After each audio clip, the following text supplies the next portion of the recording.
Boa tarde, obrigado e agradeço o convite para participar nesta discussão e neste debate sobre um tema interessante. E o tema é tão interessante que o mais difícil é falar dele apenas em 10 minutos.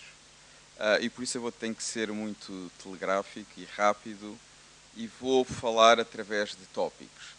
E o primeiro ponto que gostaria de fazer, e concordo absolutamente com o que disse o Andrew, os think tanks têm agora uma oportunidade enorme de contribuir para as novas políticas que são necessárias. Por razões óbvias, as instituições públicas, os governos, as instituições europeias, não estão preparadas para conseguirem arranjar novas soluções e novas ideias. As instituições, as grandes burocracias, implementam as políticas, estão neste momento completamente absorvidas pela crise, para lidar com a crise, e portanto os think tanks têm aqui uma oportunidade fantástica para ajudar a resolver a crise, têm muito mais disponibilidade, têm o tempo todo, aliás a sua principal função é pensar, como diz o título, convém aliás que sejam muito mais think do que tanks, pensem bem, e, sobretudo, as ideias são fundamentais. Para nós sairmos desta crise, temos que ter as ideias certas, as ideias corretas, e, sobretudo, perceber quais foram as ideias erradas que nos levaram onde nós estamos e porque é que é necessário abandoná-las. O segundo ponto que gostaria de fazer, e também concordo com o Andrew, o que nós passamos hoje, estamos a atravessar hoje, é muito mais do que uma crise. Ou seja, é uma transformação profunda do modo como as nossas sociedades vão viver no futuro. É uma transformação profunda dos Estados, das funções dos Estados, do que os Estados podem fazer, do modo como os Estados vão funcionar. A Europa vai mudar igualmente profundamente. E o próprio mundo está a mudar de uma maneira, talvez o mundo está a atravessar a maior transformação dos últimos 3, 4 séculos. É muito simples. Nos últimos 3, 4 séculos, o mundo foi dominado por potências europeias ocidentais. E esse mundo acabou. Pela primeira vez temos um mundo verdadeiramente multicultural, um mundo verdadeiramente universal, pós-ocidental, pós-europeu, e tudo isto tem um impacto tremendo no modo como as sociedades europeias e como os países europeus vivem, e temos que nos adaptar a isto tudo simultaneamente. Portanto, hoje em dia, os governos têm que se adaptar, por um lado, a transformações profundas no modo como o Estado funciona e quais são as suas funções, à Europa que está a mudar, e vai mudar muito, e a um mundo que também está a mudar profundamente, e vai ser um mundo completamente diferente do mundo a que nós estávamos habituados durante décadas. E neste sentido, percebe-se porque é que os think tanks têm aqui uma grande oportunidade. Têm que saber dar respostas a todas estas questões. Eu faria ainda um terceiro ponto, antes de passar para uma espécie, rapidamente, uma agenda de investigação em relação ao crescimento. Também é importante falar, não apenas dos think tanks, mas qual é que deve ser, na minha opinião, os principais pontos de uma agenda para o crescimento económico. Eu não acredito que o empobrecimento seja o destino das sociedades europeias. Agora, o que vai acontecer, certamente, é que enriquecer vai dar muito mais trabalho do que deu até hoje. Viver bem vai ser muito mais exigente. A competição será muito maior. Vai ser preciso trabalhar muito mais. Vai ser preciso ter instituições muito melhores.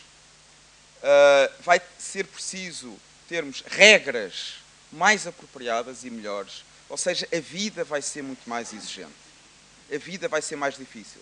Isto não significa que se irá necessariamente empobrecer. Mas para se viver bem vai-se ter muito mais trabalho. Vai ser muito mais difícil, muito mais complicado. E é preciso trabalhar muito mais, trabalhar melhor e começar logo nas escolas, no Estado. Vai ser preciso estudar muito mais. As pessoas têm que passar mais tempo a ler do que a conversar. Têm que passar mais tempo a escrever e a trabalhar do que a falar ao telemóvel e na internet. As coisas são o que são, não há tempo para tudo e as exigências vão ser muito maiores, porque nós vamos ter, os portugueses para viverem bem vão competir com o resto do mundo. E, portanto, vão ter que trabalhar muito melhor. E eu gostaria de sublinhar este ponto, o empobrecimento não é o nosso destino, mas viver bem vai dar muito mais trabalho. uma agenda para o crescimento e onde é que os think tanks podem contribuir. Há várias questões importantes, eu sublinharei aqui 4 ou 5, muito rapidamente, mais uma vez. A primeira, a reforma do Estado. Os Estados, o que nós chamamos de Estado Social, e o Estado Social tem, na Europa, incluído várias coisas que não têm nada de social. Temos, dentro do Estado Social, o que se pode chamar o Estado-empresa, que não é certamente um Estado social. Temos um Estado que garante verdadeiramente funções sociais como a saúde, a educação, a segurança social. Essas sim que são funções verdadeiramente sociais. Mas temos também um Estado que contribui com obras públicas para as estruturas necessárias para o funcionamento da nossa sociedade. Portanto, é preciso perceber exatamente quais são as funções em que o Estado vai ter que se concentrar, as que deve ser o Estado a satisfazer e como é que o pode fazer. Porque o problema é muito difícil e simultaneamente muito simples. Não há dinheiro para o Estado continuar a fazer o que tem feito.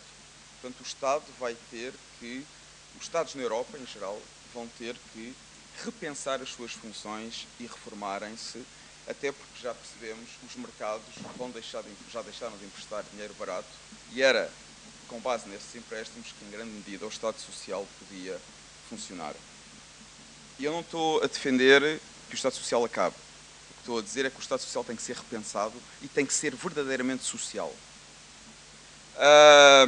Uma segunda agenda que eu acho que é importante, sobretudo para um país como Portugal, e aqui já falaria mais de think tanks portugueses, é como cativar, responder a esta questão, como cativar investimento externo. Uma economia só cresce, e nós estamos a falar do crescimento económico, precisa de investimento externo para crescer. Quais são as políticas públicas que podem cativar investimento externo em Portugal? É fundamental responder a esta questão, porque a economia portuguesa necessita absolutamente de investimento externo. Terceira questão que eu gostaria de deixar, e aqui já para os think tanks a nível também não português, mas europeu, de que modo é que o aprofundamento do mercado único pode contribuir para o crescimento económico nos Estados-membros da União Europeia. Até hoje, o mercado único, nos últimos 50 e 60 anos, foi certamente a maior fonte de crescimento económico para os países europeus.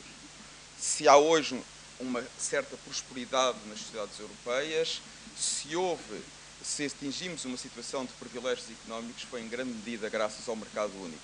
É fundamental perceber como é que o mercado único pode continuar a contribuir para o crescimento económico. Em quarto lugar, a questão do comércio externo e das exportações.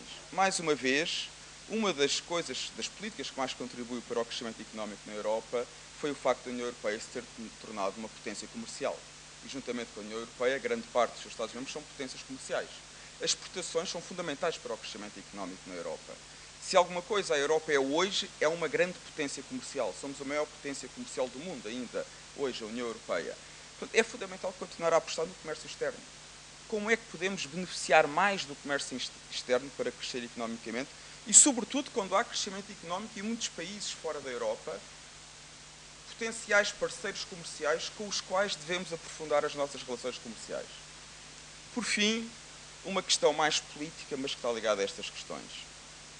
Hoje em dia, a União Europeia chegou ao limite, de certo modo, do que chamamos de integração através de pequenos passos. Quando foi criada uma moeda única, o euro, foi como se os líderes que a criaram deixassem uma espécie de um presente envenenado para os atuais líderes, que foi, ao criar a moeda única, estamos a criar as condições para o método tradicional de integração europeia chegar ao seu limite. Ou seja, o que vai acontecer na Europa, vamos ter que dar um salto na integração europeia. Não vai haver outra maneira de resolver esta crise. Nós temos perante uma crise que é também política, ou se quiserem, começou por ser económica e financeira, mas a solução é política. O euro é um projeto político que está associado à União Europeia, e toda a gente sabe que é um projeto político. O euro foi, por exemplo, uma resposta à reunificação da Alemanha. A reunificação da Alemanha é uma questão política, não é uma questão económica. E, portanto, aliás, se virem as propostas que os vários Estados-membros têm feito, todos eles fazem propostas quase federais. Os eurobonds é uma proposta de natureza federal. O problema é que só fazem propostas parcialmente federais e há uma espécie de um desacordo em relação às várias propostas federais. Uns países querem um tipo de federalismo, outros querem outro tipo de federalismo.